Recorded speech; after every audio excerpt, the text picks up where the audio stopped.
In this video, I will show you fix PayPal. We could not confirm it is you error. Right, so generally this kind of issue happens when you have just made your account, right? It's completely a new account you've been using for weeks and suddenly you face this error, right? So generally what will happen, you will get an email about the account verification issue. This typically occurs when PayPal account are not able to verify your identity, so or due to the mismatched documents or information you have provided them during the security check. Sometimes it happened due to error, so they will ask you to submit the documents, right? For example, every nationality card, your driving license, passport or something, to confirm that it's you, it matches all the details what you have entered.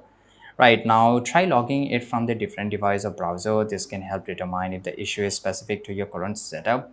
But if you have received a mail, then it's 100% sure it's about your identity. Right, now you can always contact PayPal support in the help section. They will usually help it out. But I face this issue and this is always about my identity. When I submit the identity and my social proof, my social media proofs, and they verify my account. Thanks for watching this video. Subscribe.